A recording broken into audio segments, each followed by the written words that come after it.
역설의 신앙 시리즈 설교를 진행 중입니다. 그 11번째 시간, 오늘은 복종의 아름다움. 뭐라고요? 복종의 아름다움. 오늘 아름다운 구속이라는 제목으로 하는 말씀을 증거토록 하겠습니다. 복종하면 어떤 느낌이 듭니까? 복종은 군사적 용어입니다. 그래서 상명하복 체계에서 상용되는 단어로 일단 거부감이 들어요. 그리고 우리나라처럼 외세 침략의 슬픈 역사를 지니고 있는 우리 민족이나 또 장기적인 독재 정권의 아픈 기억이 있는 그런 우리나라 같은 역사 가운데서는 복종이라는 단어는 굉장히 터봇이 되고 거부감이 강하게 드는 단어입니다. 그런데 이 복종이 아름답다니요. 복종은 무조건적인 거예요. 토를 달 수도 없고 이견을 제시할 수도 없으며 토론과 협의의 대상도 아닙니다. 여러분, 세상은요 민주적 결정이 진리이고 선이에요. 집단의 지성을 안전하게 여기고 다수의 의견을 수용함이 사회의 건강함의 척도이며 정당성을 획득하는 통로이고 방법인 것이 바로 세상의 질서예요. 그래서 다수결하는 거예요. 그래서 투표하는 거예요. 선거하는 거예요. 그런데 신앙은 달라요. 신앙은 하나님의 뜻이 진리고 그 말씀의 모든 기준이에요. 세상은 다수결, 집단지성, 수많은 사람들이 선택한 것을 안전하게 선택하는 것이 선이고 진리예요. 그래서 그것을 따르지 않는 걸 독재라고 하고 그것을 따르지 않는 것을 굉장히 싫어해요. 그래서 비민주적이다 하면 그것은 바로 선과 대비되는 악으로 치부될 정도로 다수들과 민주적 절차의 이 합의는 굉장히 중요한 이 시대의 가치라는 거죠.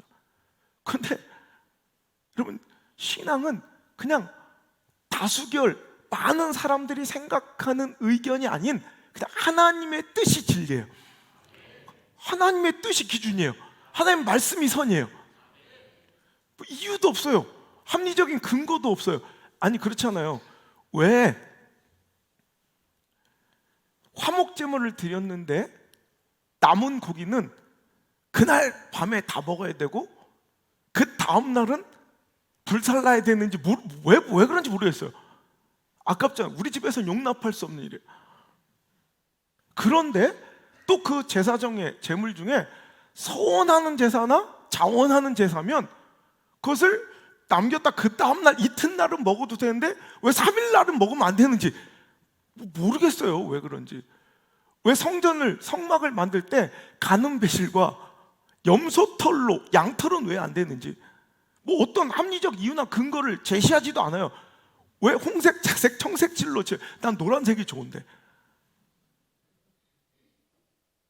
뭐 이유가 없어요. 그냥 하나님이 그래라 하시면 우린 그냥 복종하는 거예요. 왜 그런가요? 이유를 나한테 설득해 주세요가 아니에요. 청색이 좀 부족한데 뭐 하늘색으로 좀 할까요? 뭐 이런 협의도 불가능해요. 왜 굽이 갈라져 쪽발이고 색임질 하는 것이 정한 동물인지 모르겠어요. 근데 하나님이 그렇게 기준 정해놓으신 거예요. 그러니 소는 쪽발이고, 그 쪽발이 아니에요? 갈라져 쪽발이고 색임질하니 먹어도 되죠. 근데 안타깝게 낙타는 색임질은 하는데 굽이 갈라져 쪽발이가 아니에요. 쪽발이 아니에요. 그럼 먹으면 안 돼. 낙타 입장에서 그냥 의문의 일패예요. 갑자기 부정해진 거예요. 토끼는 색임질을 하는데 얘도 쪽발이 아니에요. 돼지는 쪽발이긴 한데 색임질을 안 해. 그러니까 사반, 낙타, 토끼, 돼지는 갑자기 부정해진 거예요. 왜? 몰라요. 그냥 하나님이 그러라고 하시니까 그런 거예요. 여러분, 어떤 때는 전시에 나가서 그 모든 포획물과 전시물을 다 나누어 그것을 하나님 축복이라 주시는데 어떤 전쟁은 하나도 손대면 안 돼. 이유도 없어요. 하나님께서 이유를 설명해 주시지 않아요. 그냥 하라면 하고 하지 말라면 안 하고, 가지라면 가지고 가지 말라면 가지지 않는 거예요. 그냥 예수 그리스도 외에는 하나님 나라에 들어갈 자가 없느니라. 하지만 그게 진리예요. 우린 이견을 제시할 수가 없어요. 그냥 예수님도 잘 믿어서 구원받거나, 혹은 그가 죽는 최후의 순간에 주변 사람들을 모아서 다수결로 과반수 이상으로 선한 행실로 살았다면 그도 구원을 받을 것이다, 뭐 이런 게 아니에요. 다른 이견은 제시될 수도, 협상의 여지도 없어요. 오직 예수님만 길이요 진리요 생명이라 하셨으면 우린 그걸 믿고 따르는 거예요. 이런 면으로 볼 때 신앙은 분명 이 세상의 기준과는 안 맞아요.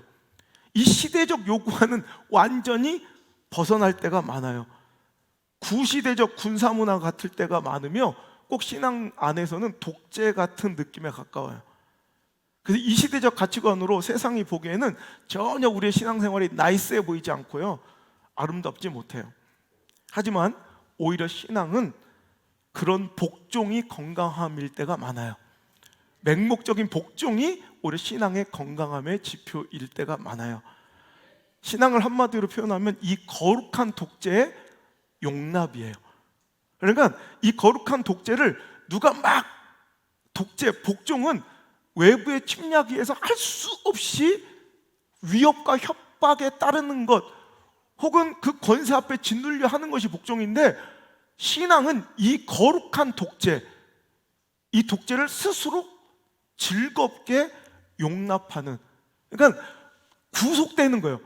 얼마 전에도 제가 전도 대상자를 만나서 이렇게 전도하려고 우리 심성희 수사님이랑 계속 옆에서 꼬시는데, 딱 하는 말이, 아이, 거기 가면 막 술도 못 먹고 담배도 못 피고 이거 제가 하지 말라는 거 많아서 못 한다고. 그런 거 아니라고, 여러분. 그런데 이 구속을 스스로 즐거워해요. 누가 시키는 게 아니라 이 거룩한 독재와 복종을 스스로 용납한 사람들이 바로 성도예요. 그래서 오늘 말씀의 제목을 아름다운 구속이라 셨어요. 제가 대학 시절에 유행했던, 히트했던 노래 중에 아름다운 구속이라는 노래가 있어요. 김종서 알아요? 김종국 다음으로 모기 소리가 나는, 원래 김종자 들어간 사람이 약간 그런 과가 많아요. 오늘 하루 행복하길, 언제나 아침에 눈 뜨면 기도를 하게 돼. 달아날까 두려운 행복 앞에, 널 만난 건 행운이야. 휴일에 해야 할 일들이 내게도 생겼어. 뭐 그 정도예요 내가? 약속하고 만나고 헤어지고 조금씩 집 앞에서 널 들여 보내는 게 힘겨워지는 나를 어떻게, 처음이야 내가, 드디어 내가 사랑에 난 빠져버렸어. 혼자인 게 좋아. 나를 사랑했던 나에게 또 다른 내가 온 거야. 근데 그 2절에 보면 아름다운 구속인걸, 사랑은 얼마나 사람을 변하게 하는지, 살아있는 오늘이 아름다워. 멋지지 않아요? 사랑에 빠지니까 이 아름다운 구속이 스스로 용납이 되고 허용이 되며, 그것이 행복해 죽겠는 거, 이게 아름다운 구속. 사람이 사람만 사랑에 빠져도 이런 고백을 하는데, 여기 모인 자들은 그 크신 하나님의 사랑의 은혜의 주인공들입니다. 우리도 그분을 사랑한다고 오늘 그렇게 부르짖어 노래했다면 우리도 이렇게 고백해야 될 것 같아요. 주님 만난 건 행운이야. 주일에 해야 할 일들이 내게도 생겼어. 예배하고 찬양하고 은혜 받고.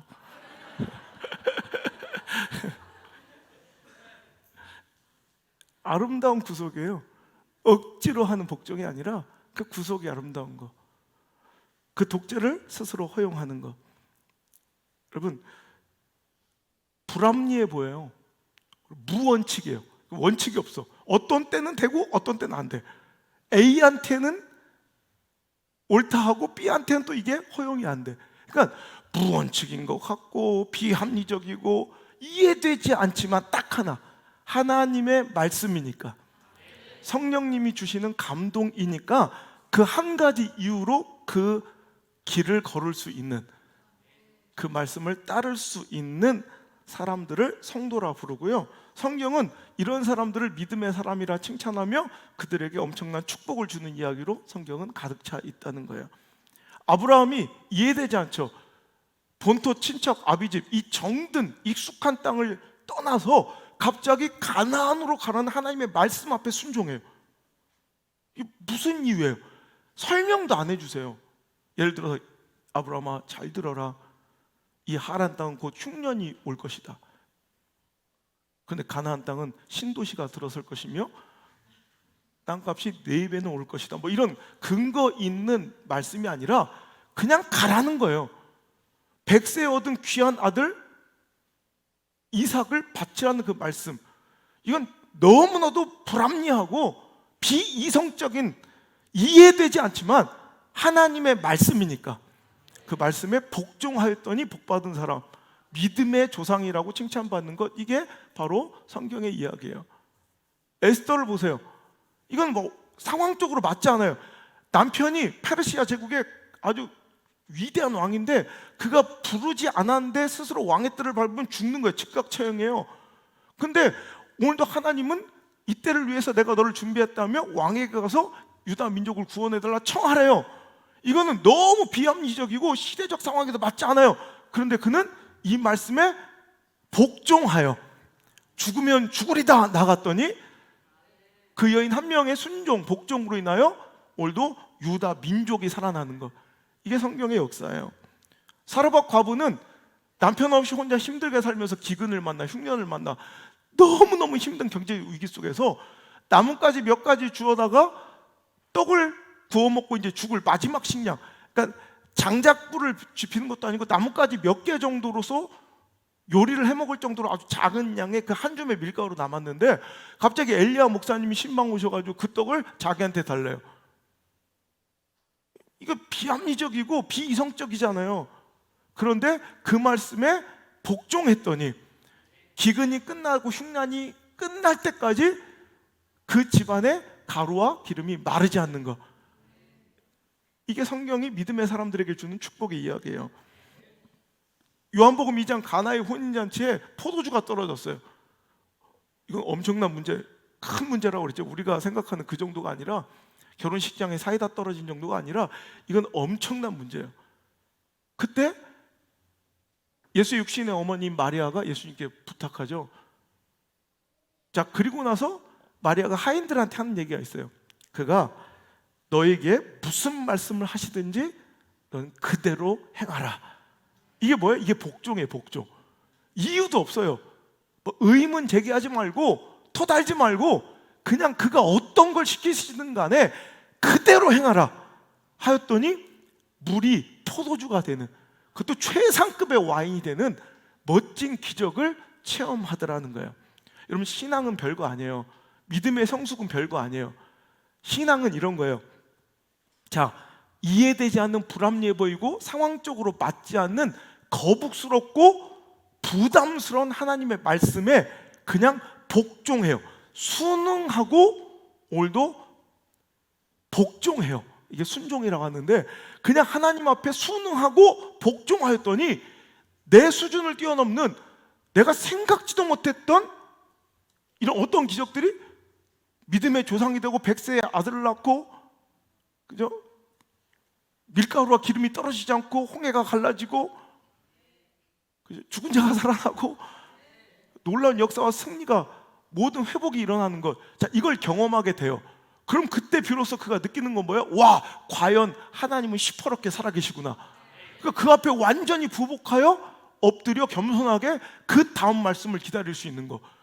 그래서 복종하게 되는 거. 더 큰 말씀에도 순종할 수 있는 거. 이게 신앙의 성장이에요. 딱 적당한 얘기가 누가복음 5장에 나와요. 누가복음 5장에 보면 베드로가 물고기를 잡는데 밤새도록 그물질을 하였지만 한 마리도 못 잡았어요. 자, 늘 제가 하는 얘기지만 베드로는 어부가 업이에요. 직업이라고, 직업. 그리고 어디 뭐 원양어선 타고 먼 바닷가 나가는 게 아니라 맨날 그 갈릴리 호수가 자기의 직장이에요. 그러니까 평생 직장. 그러니까 속속들이 그 호숫가 그 갈릴리 호수의 그 밑바닥까지 어종까지 그 어종들이 뭘 좋아하고 지금 어떤 때인지 다 알아요. 그런 그가 자기의 경험, 자기의 노하우, 자기 업으로서의 스킬, 테크닉 다 동원해서 한두 번도 아니고 밤새도록 그물질을 했다면 이제 할 수 있는 것은 다 한 거예요. 그런데 한 마리도 못 잡았어요. 그런데 예수님은 목수 출신이에요. 그 예수님께서 저 깊은 곳, 어느 곳을 포인트로 지적하시면서 거기에다 그물을 던지래요. 여러분, 이것은 이성적으로 이해가 돼요? 납득이 돼요? 수용이 돼요? 심수용 씨, 수용이 돼요? 안 되죠. 여러분, 이게 안 되는 거예요. 그런데 딱 한 가지 이유가 있죠. 던질 수 있는 이유. 주님의 말씀에 의지하여. 누가복음 5장 5절에 보면 그거예요. 내가 밤이 새도록 수고하였지만, 여기 안에 수고하였지만은 여기에 포함된 모든 것이 내 기술과 내 능력과 상황과 처지와 형편과 가능성, 확률, 통계, 스킬, 테크닉 모든 걸 총동원하여 내가 할 수 있는 것은 다 해서, 이건 어떤 것으로 봐도 이건 할 수 없는 짓이고 말도 안 되는 일이지만 이 포함되는 거예요.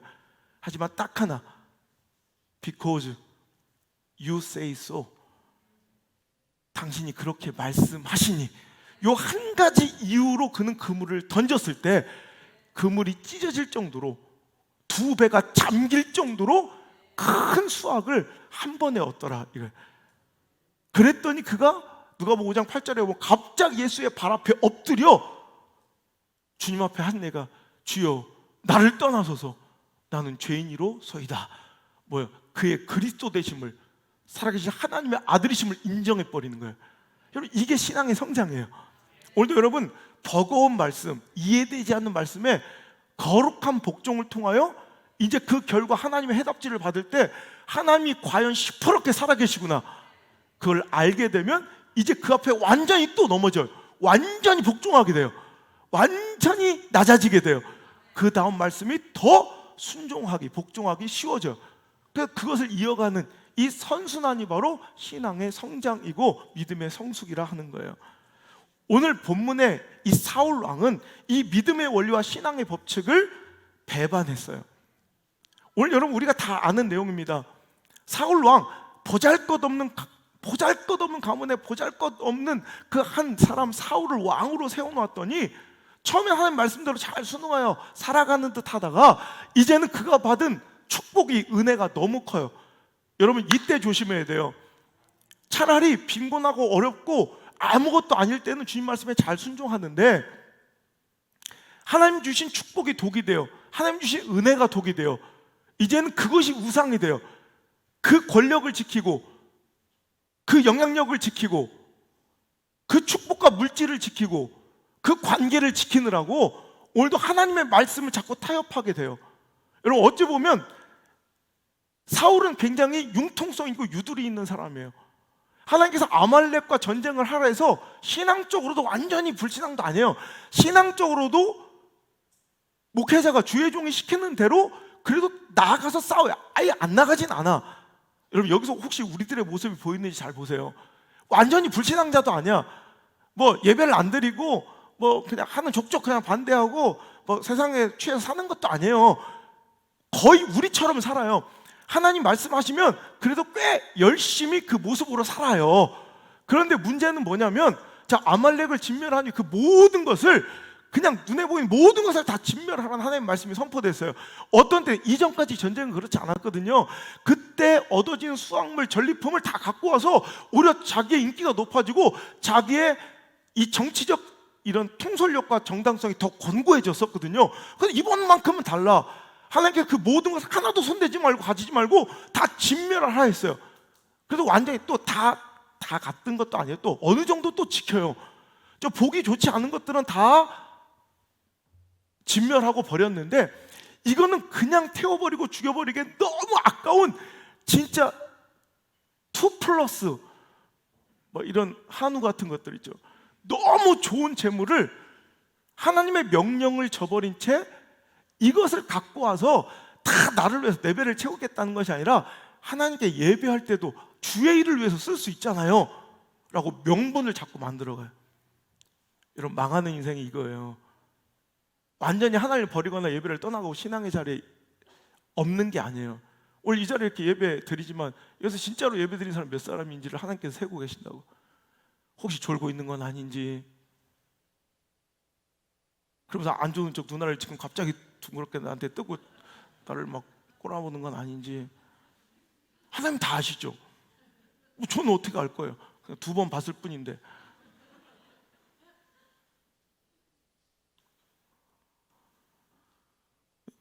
그냥 거의 똑같아요, 상황은. 그런데 사람들을 딱 보니까 불만이 있어.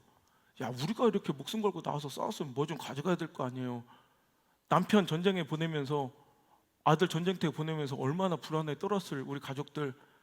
출장 갔다 가다올 때 뭐 우리 옛날엔 종합 선물이라고 이렇게 과자 박스 있어, 우리 아버지가 그거 갖고 오면 그렇게 행복했는데, 뜯어보면 맨날 바닥 코코나 사브레밖에 없었는데, 뭐라도 하나 갖고 들고 가야 될 거 아닙니까? 사람들이 자기 인심이, 또 자기를 향한 지지가 자꾸 이렇게 배반되고 뭔가 이렇게 떠나가는 걸 보더니 그가 불안해진 거예요. 그러니까 그는 인본주의로 융통성 있게 사람들의 여론과 대중의 기호를 살펴 적당히 하나님의 말씀을 쪼개고 가르며 타협하기 시작해요. 부분적으로 순종해요. 하나님이 진멸하라는 명령을 어기고 불순종하여 나쁜 것은 진멸하되 좋은 것은 남겨 전리품으로 가져오며 이것으로 하나님을 위해 쓸 것이라고 자꾸 명분을 쌓아요. 이런 사람들 많아요. 아닌 건 아닌 거예요. 하지 말라면 안 해야 돼요. 그런데 여러분, 중요한 것은 시대와 대중은 언제나 사울 편이에요. 그래서 힘든 거예요, 신앙이. 그래서 목회가 힘든 거예요. 언제나 사울과 같은 신앙과 사울과 같은 목회와 사울과 같은 교회가 세련되어 보이고 시대적으로 항상 인기가 있어요. 이 정도로 신앙생활을 해야, 사울과 같이 신앙생활하고 목회해야 되게 품이 있어 보이고 세상과 좋은 관계를 유지하며 공격당하지 않을 수도 있어요. 그래서 이 시대는 조금씩 예배를 타협하고 기도생활을 타협하고 사역도 타협하고 11조도 타협하고 죄의 기준, 동성애도 자꾸 시대의 기준과 시대의 대세에 따라 타협해 가는 거예요.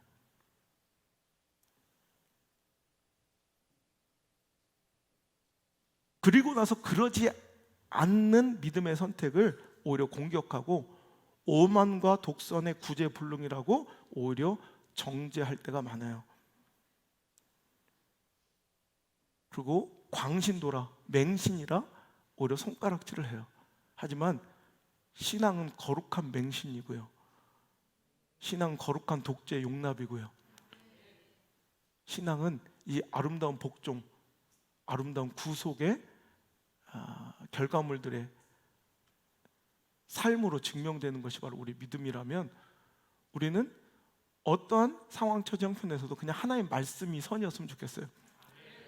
다수결이 아니라, 민주적 절차가 아니라, 시세적 기호와 여론의 팽배가 아니라, 오늘도 항상 하나님의 말씀이라면 합리적이지 않아도, 효율성이 떨어져도, 확률이 없어도, 가능성이 너무 낮아도, 내 감정적으로는 관계적으로는 도저히 용납할 수 없을지라도 오늘도 하나님의 말씀이 기준이고 하나님의 뜻과 성령님의 감동이 오늘도 내 모든 삶의 선택과 결정에 그냥 주요한 기준 중에 하나가 아니라 절대 권위가 될 수 있기를, 최종의 권위가 될 수 있기를 주 여러분을 축복합니다.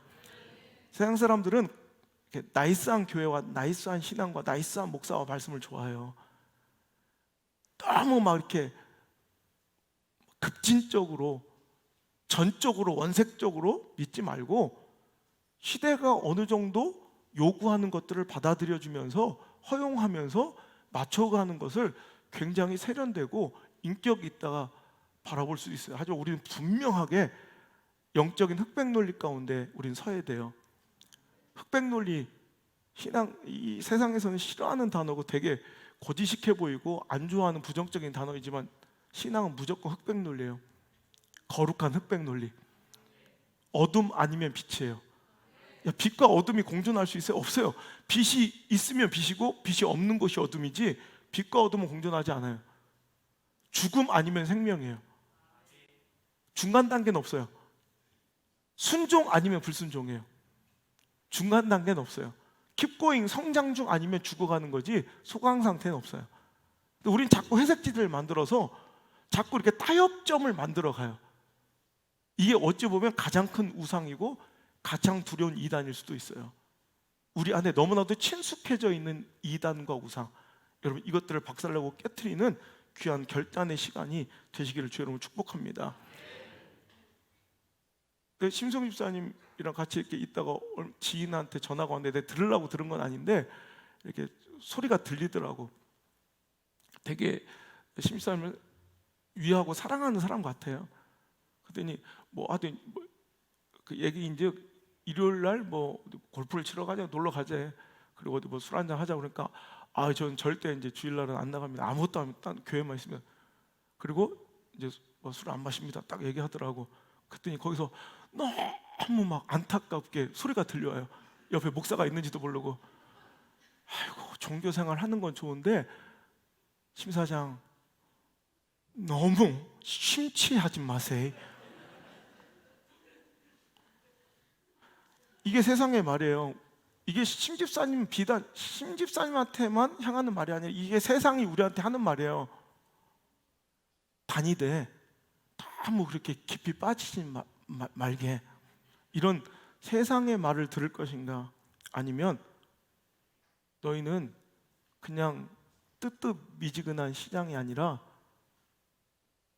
형태만 흉내내는 것이 아니라 행위만 나와 있는 것이 아니라 마음과 뜻을 다하여 목숨을 바쳐서라도 하나님을 사랑하고 순종해야 된다. 죽도록 충성하라. 이 하나님의 말씀을, 성경의 말씀을 들을 것인가, 이 선택이 바로 신앙이에요. 여러분 오늘 사울의 이 나이스한 모습, 시대는 환호할 수 있어도 하나님은 이제 그를 버리셨다는 거 꼭 기억하세요. 시대의 선택을 얻고 대중의 환호를 얻는 대신 하나님을 잃어버리고 있는 자들이 있다면 여러분 정신 차리고 오늘 이 말씀이 당신을 향한 사무엘의 목소리로 쩌렁쩌렁하게 당신의 심령을 깨우길 바랍니다. 합리화하지 마시고요, 변명하지 마시고 핑계대지 마시고, 이게 아닌 줄 알고 찔리는 것이 있다면 이제 하나님 앞에 복종하십시오. 그 뜻에 복종하십시오. 그 듣는 하나님의 말씀을 듣는 것이 순양의 기름이나 제사 드린 것보다 낫고, 하나님 말씀을 거역하고 청종하지 않는 것은 단순히 내 상황과 처지에 따라 그럴 수도 있는 것이 아니라 그게 우상에게 절하는 끔찍한 죄와 같다는 사무엘 목사님의 말씀이 오늘 안성 목사 입술을 통해 여러분에게 전달될 때 두려움으로 들으시길 바랍니다. 상황, 처지, 형편에 따라 난 요것 정도는 못 지킬 수 있다는 것이 아니라 그것이 바로 우리가 그렇게 끔찍하게 두려워하는 저기 용궁사에 가서 절하는 거나 똑같다는 거예요. 불순종과 하나님의 말씀을 청종하지 않고 거역하는 것은, 이것은 그런 우상에게 절하고 오늘도 우상을 따르는 것과 똑같은 죄이며, 하나님은 보이는 외형적인 어떤 막 순양의 기름으로 멋진 헌신과 희생보다 하나님 주신 말씀에 딱 복종하는 것, 이것을 훨씬 더 즐거워하신다는 거 오늘 꼭 기억하시고, 오늘도 그 복종의 아름다운 구속의 주인공이 하나님의 그 절대적, 어찌 보면 독재 같은 그 모습에 용납이 우리에게 일어날 수 있기를 간절히 축복합니다. 항상 사울 왕 얘기 나오면 대비되는 다윗 왕의 이야기를 한번 볼까요? 보면 다윗 왕은 대개 사울 왕은 시대적 세상적 평가로 보면 굉장히 융통성 있고 합리적인 왕이에요. 그리고 시대 인기도 굉장히, 지지율도 굉장히, 정권 수행 평가도 굉장히 좋았을 거예요. 근데 다윗 왕은 완전히 빵점짜리예요, 정치적으로 볼 때. 자, 그 대표적인 모습이 사무엘상 23장에 나와요. 사무엘상 23장 한번 볼까요? 몇 장만 넘기면 되니까 우리 함께 볼게요. 자, 1절부터 한번 읽어보겠습니다. 시작. 사람들이 다윗에게 전하여 이르되 블레셋 사람이 그 일날을 쳐서 그 타작마당을 탈취하더이다 하니, 이에 다윗이 여호와께 묻자와 이르되 내가 가서 이 블레셋 사람들을 치리이까? 여호와께서 다윗에게 이르시되 가서 블레셋 사람들을 치고 그 일날을 구원하라 하시니, 다윗의 사람들이 그에게 이르되 보소서 우리가 유다에 있기도 두렵거든 하물며 그 일날에 가서 블레셋 사람들의 군대를 치는 일이까 한지라. 아멘. 보세요.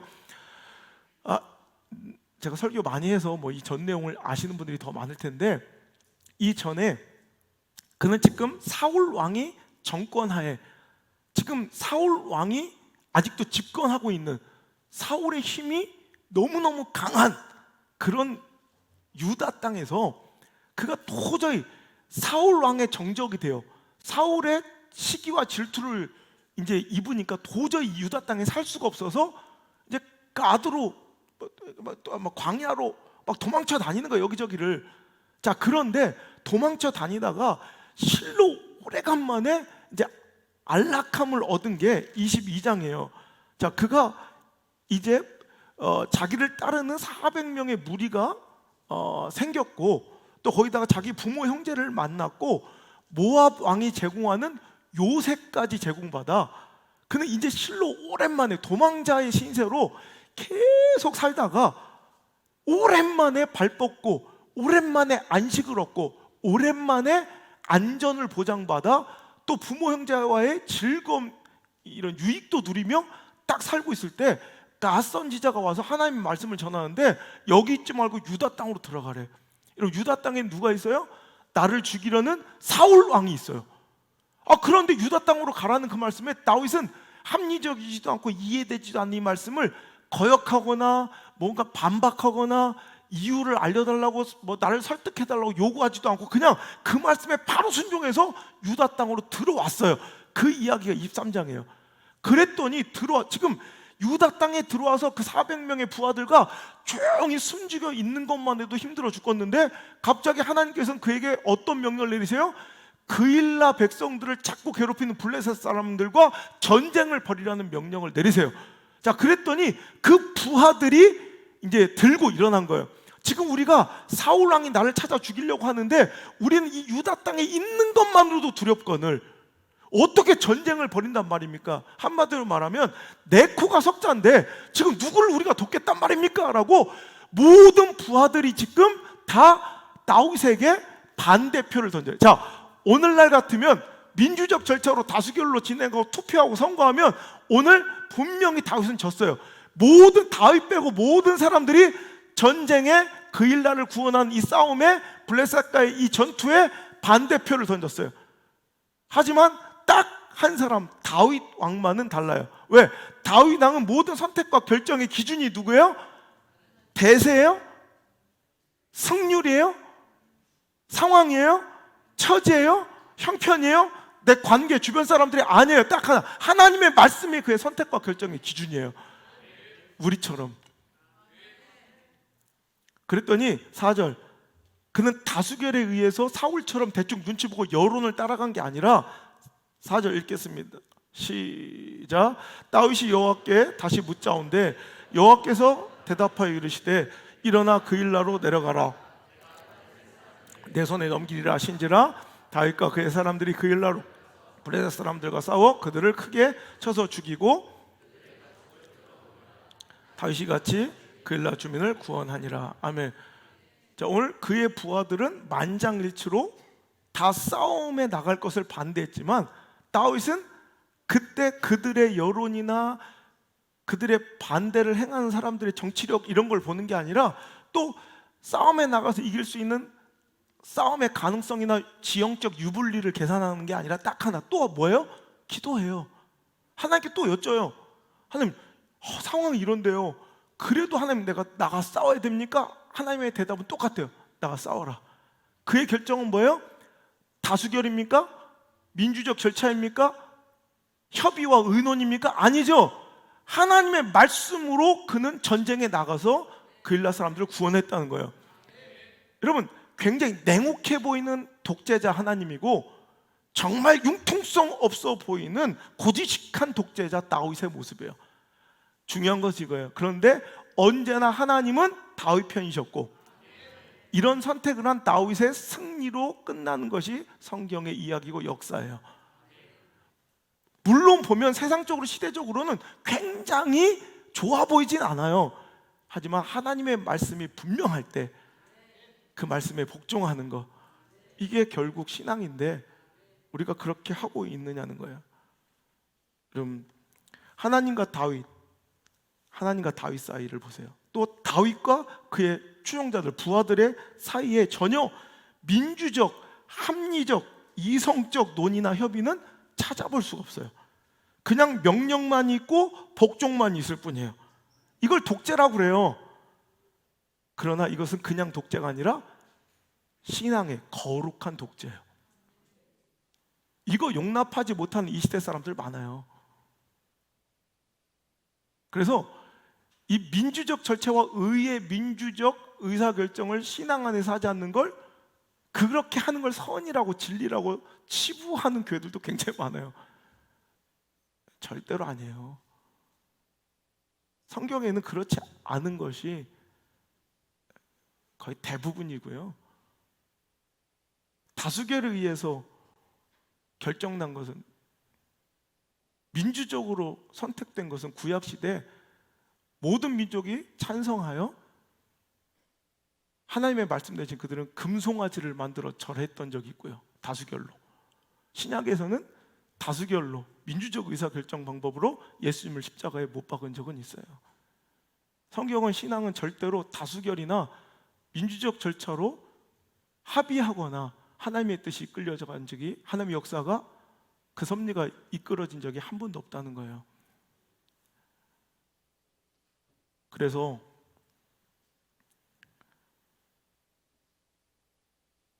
이런 거룩한 독재가 존재하는 신앙의 공동체가 교회가 돼야 되고, 주의 종이 돼야 하고, 성도가 돼야 합니다. 기도하고 응답으로 하나님 말씀을 기준으로 성령의 감동으로 판단하고 결정하고 도전해야 합니다. 성도는 그 응답과 선포된 말씀과 성령의 이끄심을 신뢰하고 순복해야 합니다. 그래서 주의 종은 자기 감정과 욕심 혹은 시대적 대세와 유행, 사람의 기호와 여론, 다수의 의견, 상황 형편 따위에 따라 휩쓸려 목회하거나 말씀을 선포하고 성도를 양육해서는 절대 안 되며, 또 성도는 자기 감정과 상황 형편에 따라 사역과 예배, 신앙생활을 해서는 절대로 안 돼요. 이거는 신앙의 모습은 있는데 결국 하나님께서 버린 사울과 같은 삶의 모습이 그 인생의 결말로 반드시 나올 것이에요. 이런 설교 보세요. 인기 없어요. 하지만 이게 성경이에요. 이게 하나님의 뜻이니까. 여러분, 제가 많이 소개했죠. 이 시대에 문명의 위기가 도래했어요. 이 시대의 문명의 위기는 뭐냐? 과학, 정치, 물질이 선으로 추앙받는 시대라는 거예요.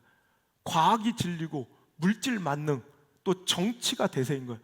그러니까 정치적 합의, 과학적 어떤 해석, 혹은 물질이 선처럼 여겨지는 이 시대적 문명. 그러니까 물질이라면 깜빵도 들어갈 수 있는 거예요. 돈 준다면, 제가 얘기해요. 10억 줄 테니까 감옥 3년 들어갈래? 이걸 물어봤더니 청소년의 절대 다수가 깜빵 들어간대요. 이게 물질 만능, 또 과학적으로 그렇게 판명 났어? 그럼 그게 진리야. 근데 과학은 온전치 않아요. 또 정치적으로 합의를 이끌어내면 그게 선인 줄 알아. 잘못 뽑은 것도 많죠. 아니에요. 근데 이 문명의 위기가, 이 시대적 이 문명의 위기가 어디에도 들어와 있다? 교회에도 들어왔을 뿐. 이현원 교수가 얘기하기를, 교회가 왜 이렇게 부패하고 있으면 타락하고 힘을 잃었습니까? 그러자 교회가 타락하고 교회만 힘을 잃은 것이 아니라 이 시대의 문명의 위기가 교회 안에도 들어왔을 뿐이다.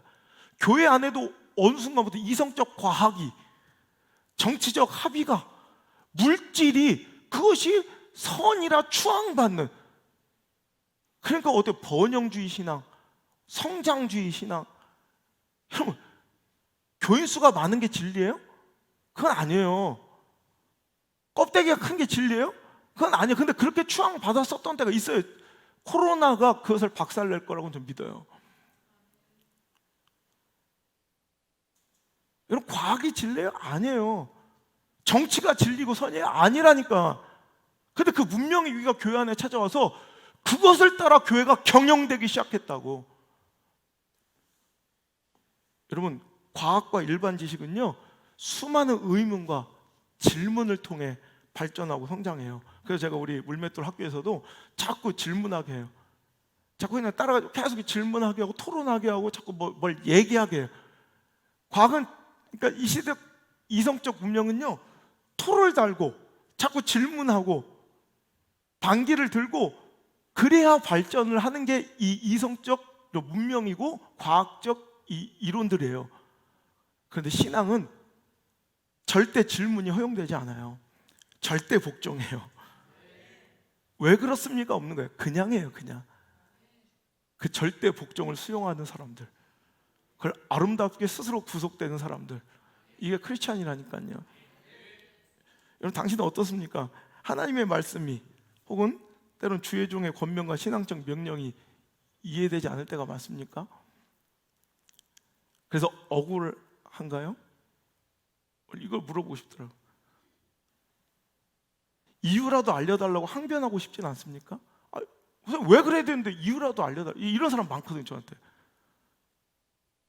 저는 안 알려주죠. 몰라서 못 알려주는 경우도 그게 절대 다수예요. 나도 몰라요. 하나님 그런 감동 주시고 명령 주시니 그냥 선포하는 거예요.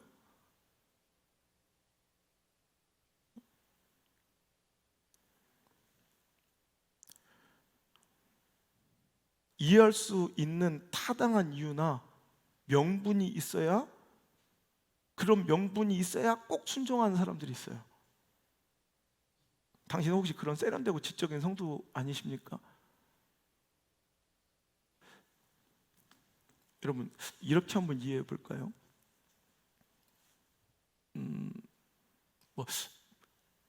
이게 적당한 비유인지는 잘 모르겠지만 제가 딱 그냥, 저는 제일 감동을 그냥 받고 말씀 준비하면서 이런 마음이 들더라고요. 제가 아는 한 자매가요, 개를 너무 사랑해요. 그래서 진짜 미쳤다 싶을 정도예요. 한 달에 월급 200도 못 버는데 그 개 두 마리한테 120만 원 이상을 써요. 그러니까 180 연저리를 버는데 120을 쓴다니까. 그 개들 유치원 보내고, 자기 이제 어린이집처럼 게린이요, 하여튼 자기 출근할 때 얘가 혼자 있을까봐, 그러니까 그때 자기가 너무 불쌍하대, 그 우리 아이들이. 그래서 그 두 마리를 맡기는데 4kg, 5kg, 6kg당 이렇게 가격이 정해져 있더라고요. 30만 원, 50만 원, 60만 원. 그래 거기다가 그 게린이 집에 퇴근할 때 찾아가는 건데 거기다 한 80만 원 쓰고요. 그리고 이것저것 하고, 꼭 자기는 그 개들 양육하느라고 라면을 먹고 옷 하나도 제대로 못 사 입어요. 그런데도 그 개들을 위해서 180 중에 120을 쓰는 여자가 있더라니까. 자, 나는 이분이 꼭 이 자매의 개에 대한 사랑이고 하나님이 나를 향한 사랑 같더라고. 그냥 못 주실 게 없는 분이야. 근데 희한해요. 자기 전부를 들여서 그 개들 그렇게 사랑하는 그 자매가 그 간식 아까워요? 아니 180 중에 120 자기는 밥을 굶으면서도 그 아이들한테 그렇게 다 퍼줄 수 있는 그 아가씨가 꼭 구질맞게 간식 한 번 줄 때마다 손, 앉아, 빵. 여러분 그게 무슨 의미가 있을까요? 간식 줄 때마다 손, 실은 발이거든요. 정확히 말하면 앞발 이래야 되죠. 근데 손, 그러면 걔가 막 손, 막 걔 표정 귀찮게 보여. 이래. 자, 손 여기다가 올려놓는 게 무슨 의미가 있어요? 그게 무슨 여러분 그게 어떤 합리적인 근거가 있어요? 없어요. 자기는 이 아이한테 모든 걸 줄 수 있는데도 그 간식 한 번 주고 밥 줄 때마다 꼭 요거 한 번 시키는 거예요. 손.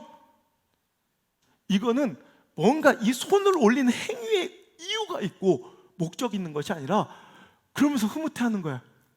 내가 얘한테 모든 걸 다 쏟아부어도 아깝지 않은 이유를 거기서 발견하는 거야. 우리 웃기잖아. 아니 손 한 번 얹어주면 나 120만 원 준다면 내가 맨날 가서 따라다니면 얹어주겠는데. 진짜 누가 120만 원 누가 헌금해 준다면 내가 따라다니면 하루에 한 번씩 가가지고 이렇게 해주겠네. 아니 손 올려놓는 게 뭐가 대단해.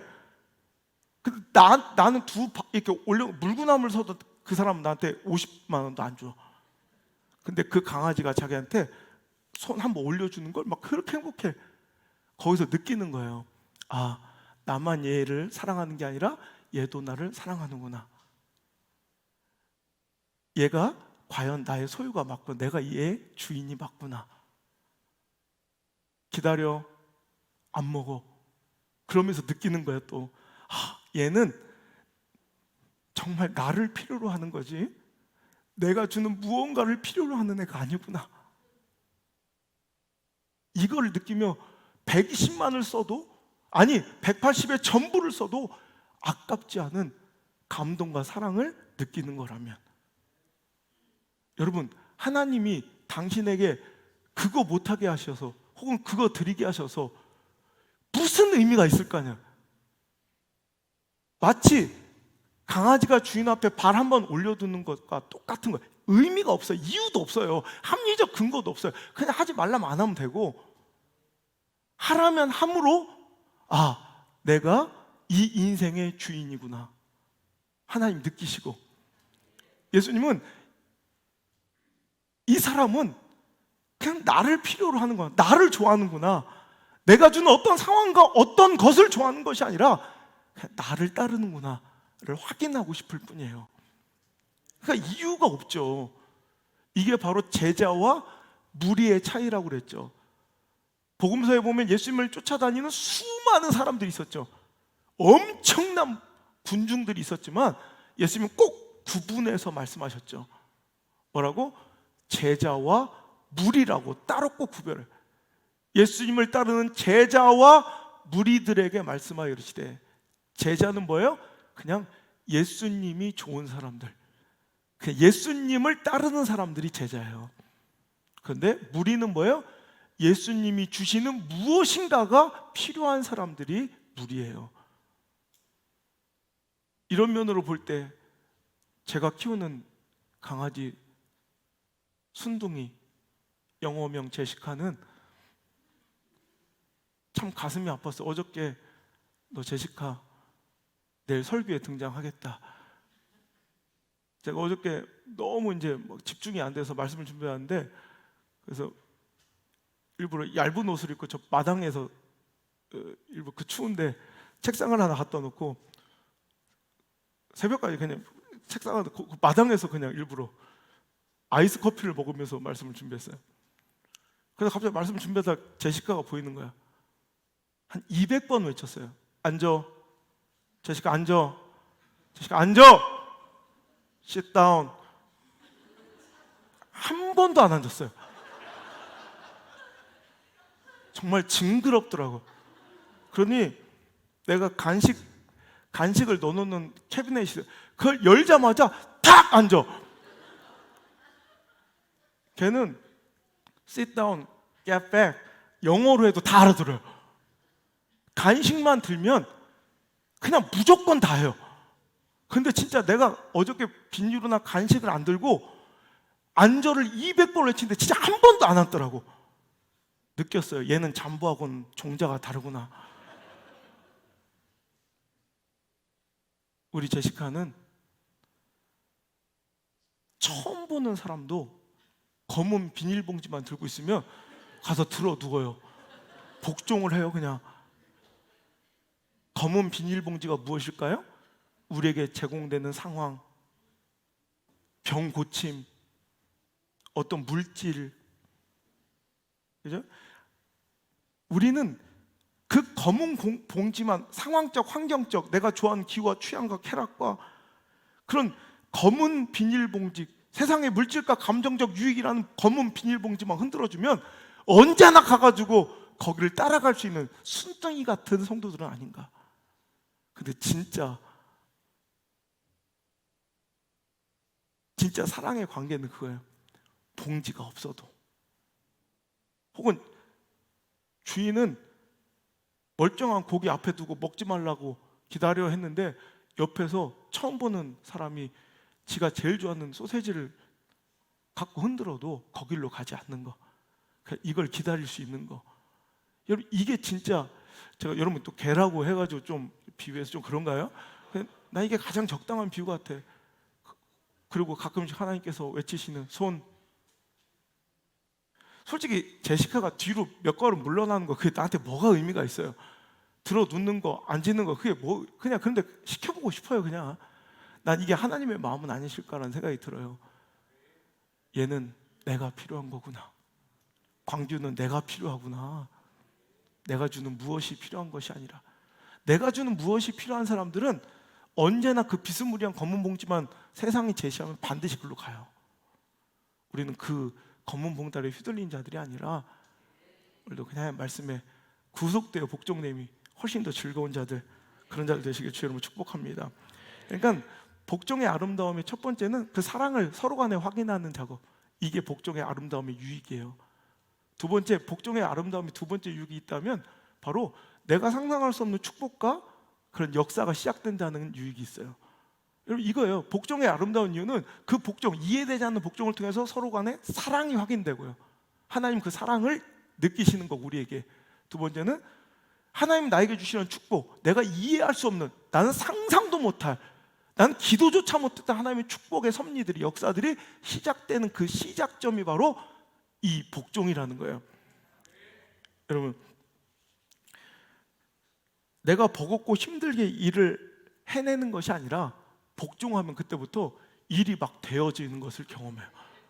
그러니까 지금까지 내 힘으로 경영하고 내 인생을 살아가는 사람들은 뭔가 일을 해야 돼. 막 일을 해내. 성도들도 일 시켜보면 그러다. 일을 막 해내는 사람이 있고 일이 되어지는 사람이 있어요. 왜 그래? 하나님이 개입하셨느냐의 그 여부에 따라 달라지는 거예요. 하나님 언제 개입하시느냐? 하나님 우리에게 먼저 복종의 명령을 내리세요. 그때 그건 이해되지 않아요. 답답해요. 아브라함처럼, 사르밧 과부처럼, 에스더처럼, 베드로처럼, 가나의 혼인자체 그 하인들처럼 이해되지 않고, 정말 어떻게 보면 내 마음속에 불만이 끌어올 수도 있고 납득되지 않는 불합리함에 화가 날 수도 있어요. 그런데 그 복종에 순응했더니, 하나님 명령에 복종하였더니 이제는 내가 생각할 수 있는, 내가 일을 해낼 수 있는 수준이 아니라 그 수준을 뛰어넘는 하나님 차원의 역사가 벌어지더라는 거예요. 그래서 내가 꾸역꾸역 뭔가를 해내는 인생, 오늘도 겨우 하루하루를 살아내고 해내는 인생이 아니라 뭔가 그냥 술술 되어지는 인생을 살아가는 사람들이 있더라는 거예요. 인간의 수준을 넘어선 내 인본주의적 사고와 경영의 한계를 뛰어넘는 하나님 차원이 다른, 수준이 다른, 격이 다른 축복과 은혜의 섭리의 삶을 살아가고 누리기를 원하신다면 이제 그 복종의 단추를, 스위치를 누르셔야 된다는 거예요. 그때 비로소 이상한 일들이 벌어져요. 그죠? 신비한 일들이 일어나요. 여리고성이 함락되고 홍해가 갈라지고, 그죠? 분명히 떨어져야 되는 가루와 기름이 마르지 않고, 옷이 해지거나 발이 부르트지 않고, 풀병과 정갈이 비껴가고, 할렐루야.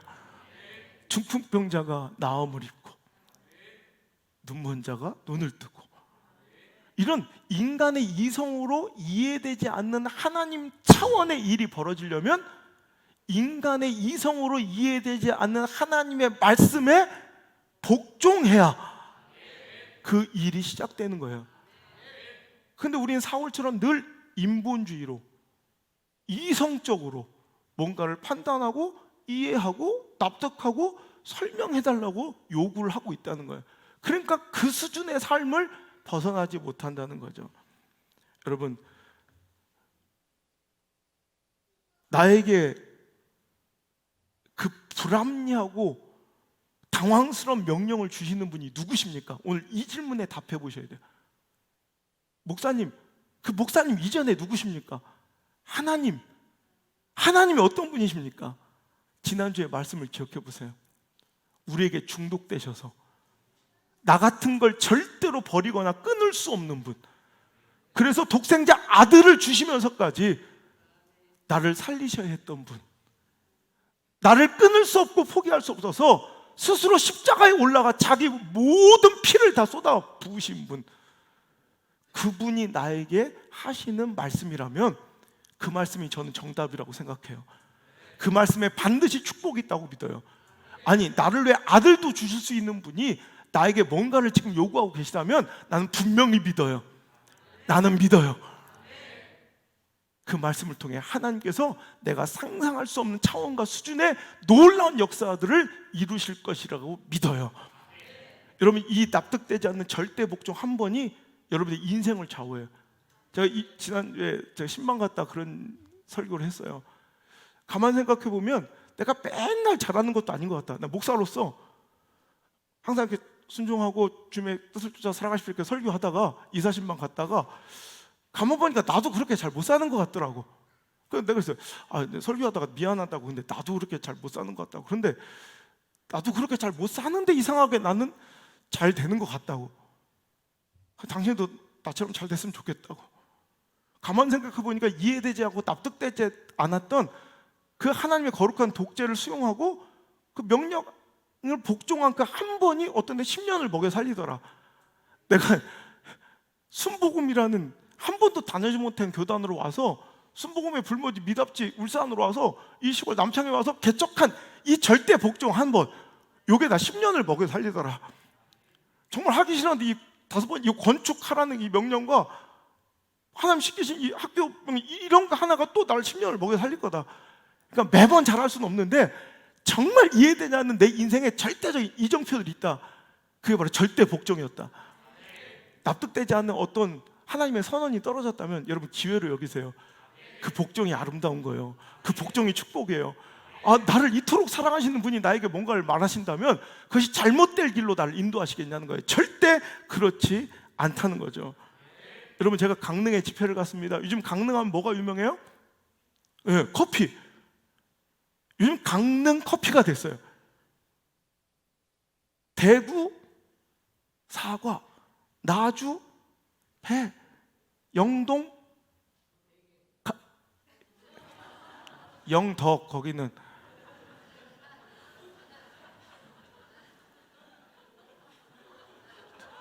영동 감, 영덕 대게,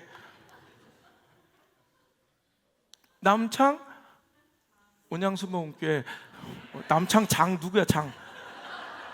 아이고, 저 영성을 하여튼 둘이 남아 있다가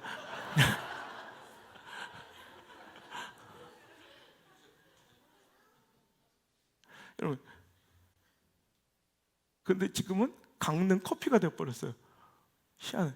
그랬더니 내 강릉 집회 때 목사님들이 다 바리스타요. 근데 한번 커피를 먹는데 너무 맛있는 거, 커피가. 그랬더니 이 커피가 뭐예요? 그랬더니 그 원두가 파나마의 에스메랄다 커피래요. 에스메랄다. 여러분, 우리 3대 커피가 있잖아요. 근데 그 3대 커피를 지금 흔들고 있는, 그 3대 커피에 얘가 들어가려고 하는데 지금 에스메랄다.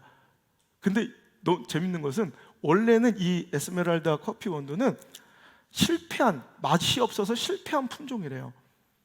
그래서 1kg에 2만 원 정도밖에 안 하는 싸구려 커피래요. 근데 원래 이 에스메랄다는 에티오피아가 원산지래요.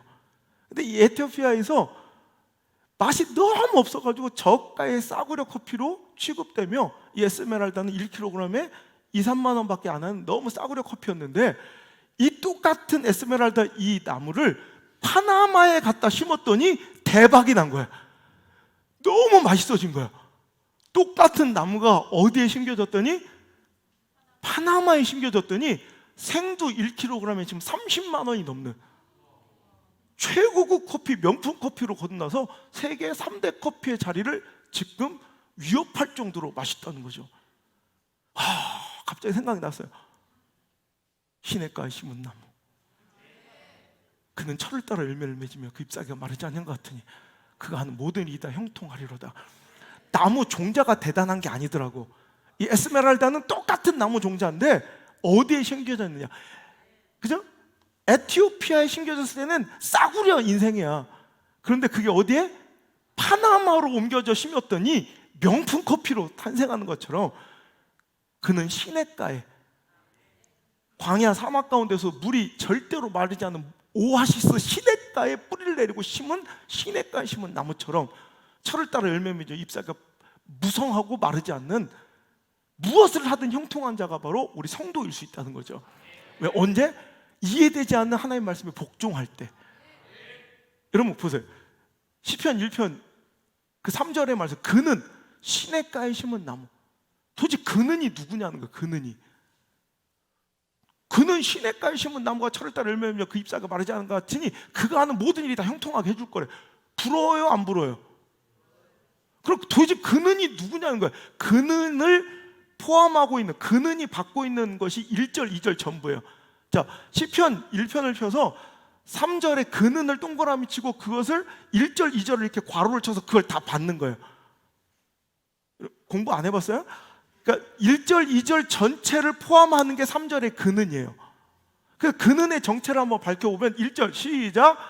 복 있는 사람은 악인의 꾀를 따르지 아니하며 죄인들의 길에 서지 아니하며 오만한 자들의 자리에 앉지 않으며 오직 여호와의 말씀을 즐거워하여 주야로 그 말씀을 묵상하는 자로다. 그런 사람이 바로 시냇가에 심은 나무처럼 종자가 달라지고 싸구려 커피에서 명품 커피가 되듯 인생이 뒤바뀐 역사가 벌어질 것이라는 거예요. 그 말씀의 말씀. DNA가 다르고 인생의 종자 품질이 달라서 저 사람 이상하게 뭔가 잘 돼. 종자가 다른 게 비요. 그게 아니라 똑같은 나무인데 뿌리를 하나님의 말씀에 내리고 복종하고 이해되지 않는, 납득되지 않는 그 말씀을 자꾸 수용해 보면 그 아름다운 구속을 즐거워하고 행복해하면 그를 하나님께서 책임져서 내가 막 억지로 뿌리를 내리며 살아내는, 뭔가를 해내는 인생이 아니라 일이 그냥 되어지는, 그냥 일이 그냥 풀려지는 인생. 여러분 이런 인생을 사시길 바랍니다. 저는 이 말씀을 준비하다 그런 생각이, 그냥 하나님 나 복 안 주셔도 돼. 이런 게 필요 없어요. 그냥 나는 하나님이 좋아요. 이대로도 좋아요. 하나님 주시는 무엇인가가 필요해서 막 복종하고 이런 게 아니라 그냥 하나님이 너무 좋더라고요. 그러니까 나는 더 순종하십시오 막 이런 설교하기도 싫어. 사울처럼 하는 척만 하고 90%만 순종하고 못한 10%를 제발 이번에 합시다, 이런 말씀 전하는 것도 난 너무 싫어. 그냥 이렇게 말씀드리고 싶어요. 그냥 하나님을 사랑하십시오. 그냥 하나님을 너무너무 사랑해 보십시오. 하나님이 나를 그렇게 사랑하셨듯 우리도 하나님을 진짜 사랑해 보십시오. 그러면 이 부분적인 순종을 떠나 온전한 순종, 이게 가능해질 뿐만, 이건 아무것도 아니에요. 온전한 순종을 설교할 때가 아니에요. 넘치는 순종, 과한 순종이 시작돼요. 여러분 사랑하는 것들 있죠? 사랑하면 놀라운 변화가 벌어요. 여러분 BTS를 막 사랑해요. 그럼 그렇게까지 안 해도 돼. 누가 일일이 뭐 출석 체크하거나 영상을 몇 번 다운로드 받아가지고 들었는지 이런 거 막 일일이 검사하고 팀장을 통해 보고받거나 주부에 실어주지도 않아요. 근데 그냥 지가 알아서 듣는 거예요. 여러분, BTS가 미국의 문화를 바꿔버린 거예요. 제가 미국에서 집회하고 있을 때 제가 직접 뉴스에서 보는 거예요. 미국에 집회하고 있는데 뉴스에 BTS 광고 이렇게 뉴스가 나오는데, 그때 이 LA 쪽 서부 쪽에서 콘서트가 있었어요. 근데 거기에 주차장에 그 미국 아이들 소녀들이 이틀 전부터 와서 노숙을 하며 그 체육관 앞에 줄을 쫙 서가지고 며칠 전부터 노숙을 하며 그 콘서트를 기다리는 거야. 이거는 미국 문화, 이 서양 문화에서는 있을 수 없는 일, 한 번도 본 적이 없는 문화가 BTS 때문에 애들이 미친 거야. BTS를 사랑하니까 그 자녀들이, 여러분, 그렇게까지 안 해도 돼. 표 있으면 그냥 들어가면 돼. 그런데도 과한 거야. 넘치는 거야. 너무 좋으니까 이걸 표현할 길이 없어. 너무 좋은데 어떻게 표현할 길이 없어.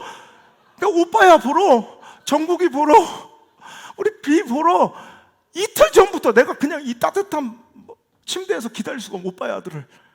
그러니까 그 백인 소녀들이, 흑인 소녀들이, 이 히스패닉 사람들이 그냥 가가지고 이틀 전부터, 그러니까 그게 뉴스에 나오더라고.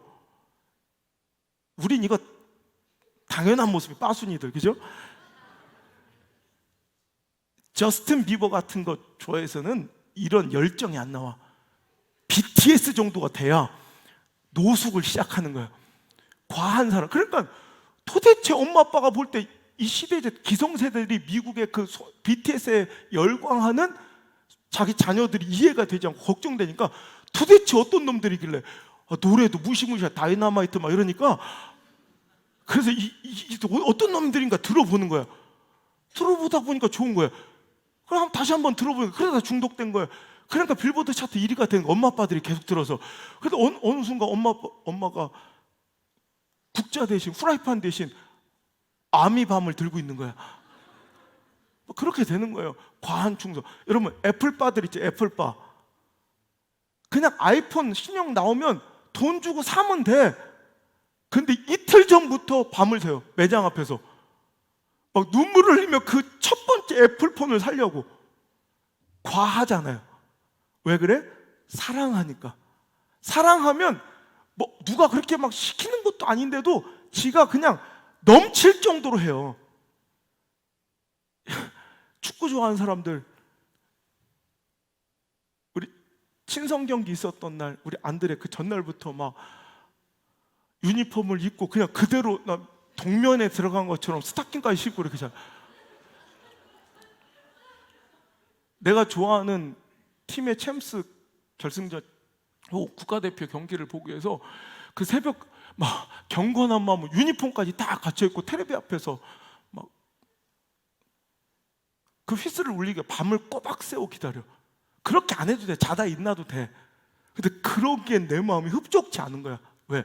사랑하니까. 오랜만에 골프 라운딩을 기다리며 그 전날부터 옷을 싹 입어봐. 신발까지 신고 들어와서 방 안에서, 그러다 부인한테 욕을 먹어. 도대체 요즘 왜 그런 거예요? 내 얘기는 아니에요. 그리고 막 설레이는 마음으로 소풍을 기다려서 자요. 그러지 않아도 되는데, 누가 뭐 옷 어떤 거 입고 왔다고 뭐라고 할 것도 아닌데 그냥 과한 충성, 이거 뭐야? 사랑하면 그렇게 돼요. 나는 그냥, 여러분 순종하세요, 순종. 이 말도 나는 그냥 비참해. 이런 설교하는 것도 그냥 하나님을 사랑하세요.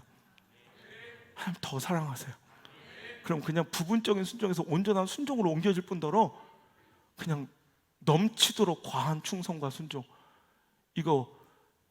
이게 진짜 하나님을 믿는 사람들의 모습 아니겠습니까? 여러분 이거 대단한 거 아닌 게, 여러분들은 충분히 무엇인가를 미치도록 사랑해서 넘치도록 사랑하고 있어요. 그래서 여러분 돈 너무 사랑해. 성공 만족하는 거 봤어요? 여러분 자녀들 성적, 여러분의 인생의 성공, 돈, 명예, 권력 만족해요? 절대 안 해요. 그러니까 당신들 이렇게 막 쓰잖아, 맨날 카카오톡에. 꿈을 크게 꿔라. 그 꿈이 실패하고 깨져도 그 조각이라도 클 것이다. 멋져요. 멋진 얘기인데 왜 그런 공식을 당신이 진짜 시퍼렇게 살아계시는 사랑한다고 주장하는 하나님께는 적용하지 못하냐는 거예요. 순종을 크게 해라 하다가 깨어진 순종 조각이라도 클 것 아니냐, 과하도록 충성해보자, 왜 이렇게 못하냐는 거예요. 당신 돈 그렇게 사랑하고 자식 잘 되길 그렇게 사랑해서 그걸 당연하게 여기잖아요. 꿈이라도 크게 꿔서 하다 보면 실패해도 그 조각이라도 클 거 아니야. 그렇게 세상에 성공해서 과하도록 넘치도록 만족하지 못하면서 왜 하나님의 관계와 사랑에서는 그렇게 쉽게 만족해버리고 포기해버리냐는 거예요. 진짜 하나님 사랑하시고 하나님 시퍼렇게 살아계시다고 주장하면서 말이에요. 그럼 더 크게 꿈을 꿔야죠. 하나님 시키신 것보다 더 해야죠. 그게 찐 크리스찬 아니겠냐는 거예요. 여러분, 이 시 하나 읽어드리고 말씀을 마칠게요. 저는 이 말씀 준비하면서 그냥 실은 펑펑 울었어요. 이게 우리의 고백 돼야 될 텐데, 한용운이 시인이 쓴 복종이라는 시가 있어요.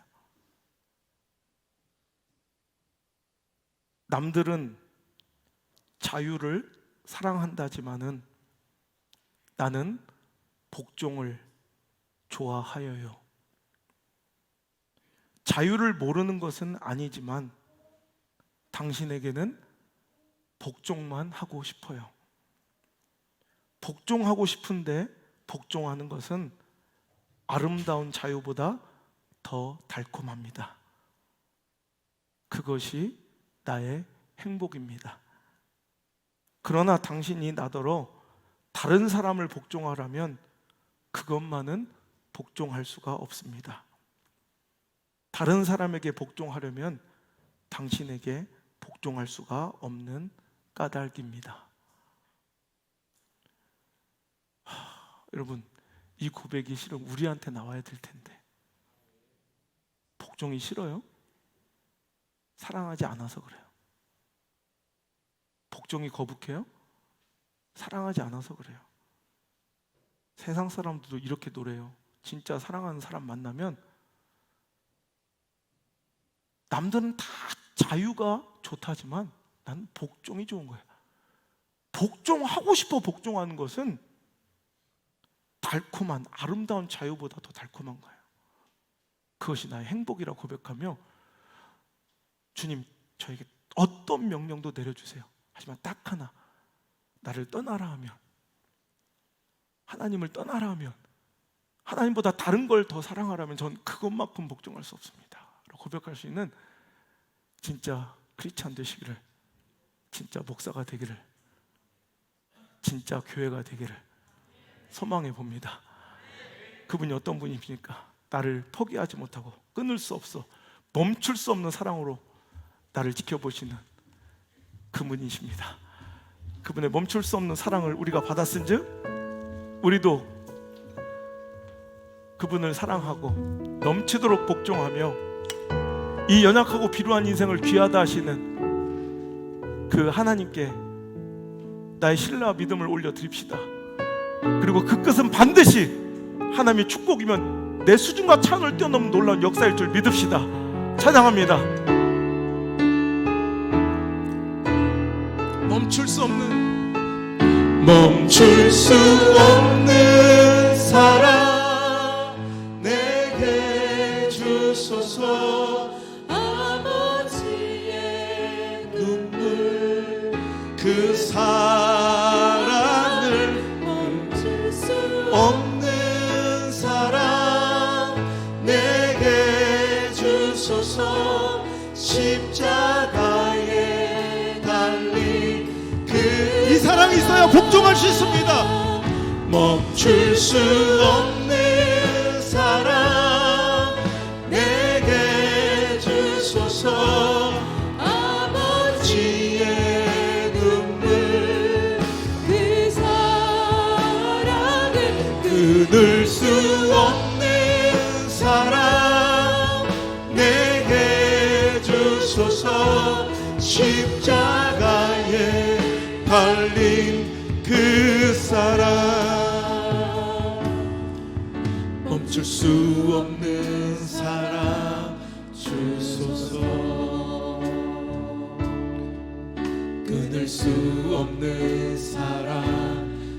주소서. 십자가에 달린 주님 계시니 그 누가 이 사랑 끊으리. 멈출 수 없는 사랑 주소서. 끊을 수 없는 사랑 주소서. 주께서 주신 비전 그 말씀 있으니 주가 명하신 이 길 걸어가리. 주님의 나라 영원하며 주님의 영광 무궁하니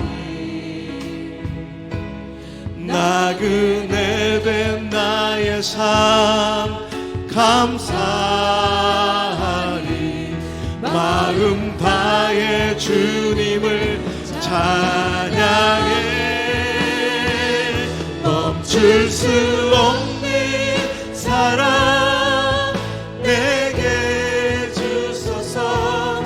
아버지의 눈물 그 사랑을 끊을 수 없는 사랑 내게 주소서. 십자가에 달린 그 사랑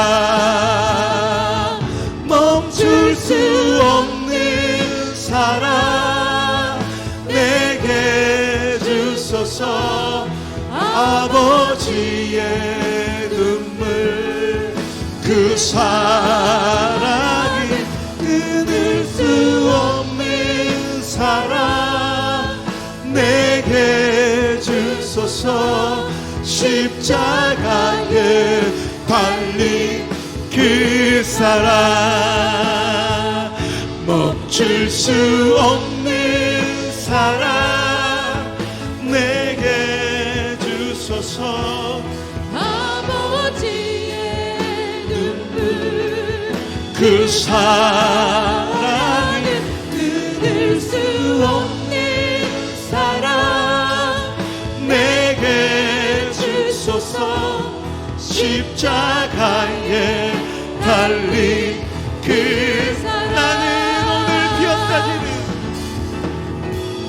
나는 오늘 피었다 지는 이름 없는 꽃과 같네.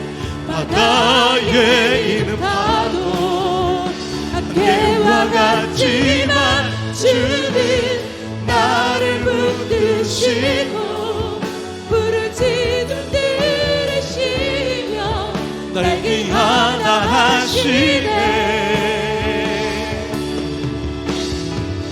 나는 오늘 피었다 지는 이름 없는 꽃과 같네. 바다에 있는 파도 안개와 같지만 주는 나를 붙드시고 부르짖음 들으시며 날개 하나 하시네. 온 땅에 주인 되신 주님이 내 이름 아시며 상한 맘 돌보네. 어둠을 물리치는 새벽별 방황하는 내 맘 주의 길 비추시네. 나로 인함이 아닌 주가 행하신 일로 나의 행함이 아닌 오직 주로 인하여 나는 오늘 피었다 지는 이름 없는 꽃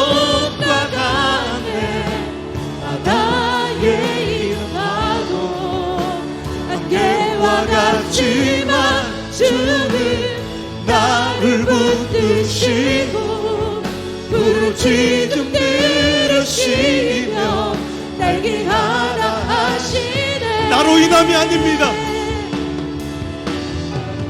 남이 아닌 주가 행하신 일로 내가 하는 것이 아닙니다. 나의 행함이 아닌 오직 주로 인하여 나는 오늘 피었다 지는 이름 없는 꽃과 같네. 바다의 이름 파도 안개와 같지만 주는 나를 붙드시고 부르짖음 들으시며 날 귀하다 하시네. 나는 오늘 피었다 지는 이름 없는 꽃과 같네. 바다의 이름 파도 안개와 같지만 주는 나를 붙드시고 부르짖음 들으시며 날 귀하다 하시네. 나는 오늘 피었다 지는 이름 없는 꽃과 같네. 바다의 이름 파도 안개와 같지만 주는 나를 붙드시고 부르짖음 들으시며 날 귀하다 하시네. 나는 오늘 피었다 지는 이름 없는 꽃과 같네. 바다의 이름 파도 안개와 같지만 주는 나를 붙드시고 부르짖음 들으시며 날 귀하다 하시네. 다시 한번 나는 하찮은 존재이지만 날 귀하다 하시는 주님을 오늘 피었다 지는 이름 없는 꽃과 같네. 바다의 이름 파도 안개와 같지만 주는 나를 붙드시고 부르짖음 들으시며 날 귀하다 하시네. 나는 믿습니다. 그의 섭리를 믿네. 주의 능력으로 내 삶 새롭게 믿음으로 나는 믿네. 주의 능력으로 담대히 나가리라. 주와 함께 싸워 승리하리라. 날마다 믿음으로 난 살아. 나는 믿네. 주의 능력으로 내 삶 새롭게 되리. 나는 믿네. 주의 능력으로 담대히 나가리라. 주와 함께 싸워 승리하리라. 날마다 믿음으로 나 살아가리. 내게 허락하신 시련을 통해 나의 믿음 더욱 강하게 자랑하고 험한 산과 골짜기 지나는 동안 주께 더 가까이 나를 이끄시네. 내가 겪는 시련이 어려운 어렵고 힘겨워 우리 주님보단 크지 않습니다. 내 주님보다 크지 않네. 정말 믿습니까? 내 앞에 바다가 갈라지지 않으면 주가 나로 바다 위 걷게 하리. 나는 믿네. 주의 능력으로 내 삶 새롭게 되리. 나는 믿네. 주의 능력으로 담대히 나가리라. 주와 함께 싸워 승리하리라. 날마다 믿음으로 난 살아가리. 나는 믿네. 주의 능력으로 내 삶 새롭게 되리. 나는 믿네. 주의 능력을 선포하십시오. 담대히 믿음으로 선포할 때 나가리라. 두려움과 문제와 사탄은 물러갈 것이며 함께 모든 병마가 고쳐지고 싸워 영적으로 부활하며 승리할 줄 믿습니다. 오늘도 그 믿음을 선포합시다. 선포합니다. 나는 믿네. 나는 믿네. 주의 능력으로 내 삶 새롭게 되리. 나는 믿네. 주의 능력으로 담대히 나가리라. 주와 함께 싸워 승리하리라. 날마다 믿음으로 나 살아가리. 나는 믿네. 나는 믿네. 주의 능력으로 내 삶 새롭게 되리. 나는 믿네.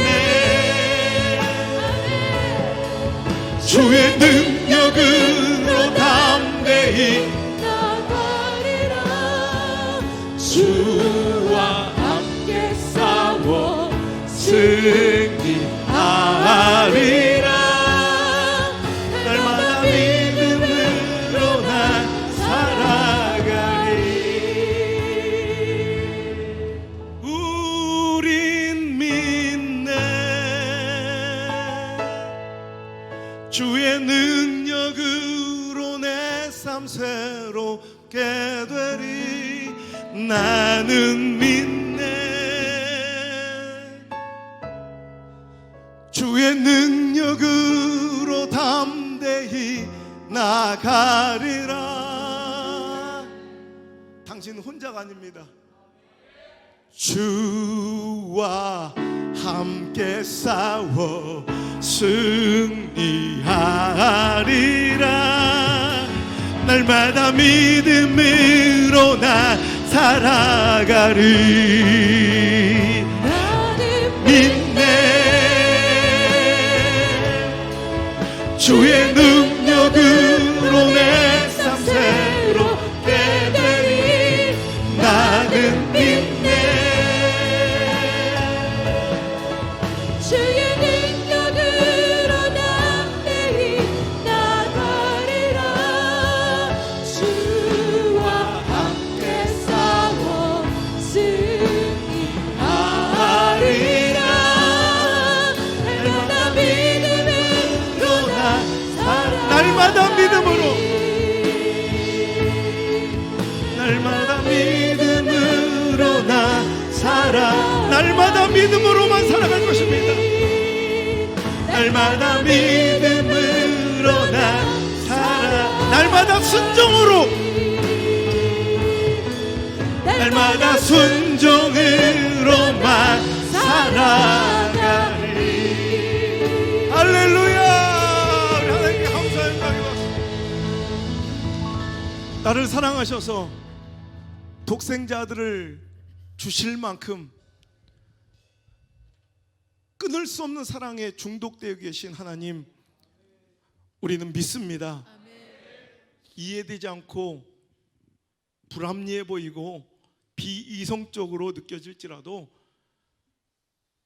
나를 사랑하시는 하나님의 명령이 옳습니다. 선하십니다. 그 길 끝이 가장 온전한 축복의 길인 줄 믿습니다. 내 수준을 뛰어넘는 하나님 차원의 섭리와 역사가 시작되는 통로임을 믿습니다. 아니, 하나님 그리 아니하실지라도 좋습니다. 지금까지 나를 사랑하신 그 은혜에만은 우린 충분합니다. 그 사랑만으로도 충분합니다. 그래서 그 거룩한 독재를 수용하며 그 아름다운 복종을 선택했나이다. 아름다운 구속을 즐거워하며 행복이라 노래하는 자들이 여기 있나이다. 주여, 오늘도 저들을 붙들어 주시고 오늘도 복종하며 살 수 있는, 아니 온전을 뛰어넘어 넘치도록 충성하며 살 수 있는 주님을 사랑하는 찐 크리스찬들 될 수 있도록 인도해 주옵소서. 이제는 나를 포기 못하시고 십자가에 스스로 올라 모든 피를 뿌리신 예수님의 그 크신 은혜와 나 같은 걸 버리지 못하시고 멈출 수 없는 사랑으로 독생자 아들을 포기하신 하나님 아버지 이해 못할 사랑과 나를 오늘도 고아처럼 과부처럼 버려두지 아니하시고 이 길을 함께 하시며 도우시고 공급하시고 가르치시고 고치시는 성령님의 그 위대한 능력의 손길이 이제 세상적으로는 나이스해 보이고 세련된 길을 버리고 조롱당하고 핍박당하며 손가락질 당하여도 저는 예수님이 좋아요. 하나님을 신뢰합니다. 선포하며 아름다운 구속을 선택한 아름다운 복종자들 머리 위에 오늘 영상을 통해 함께 예배한 모든 성도들과 미디어 성전 가족들 인생 위에 저들의 삶과 모든 생활의 터전과 학업의 현장과 진로의 길 위에 그 자녀들의 인생의 모든 발걸음마다 이제부터 떠나가지 마시고 1분도 떠나지 마시고 1초도 떠나지 마시고 1초도 떠나가지 마시고 영원토록 함께 머무시기를 간절히 또 간절히 축원하옵나이다. 아멘.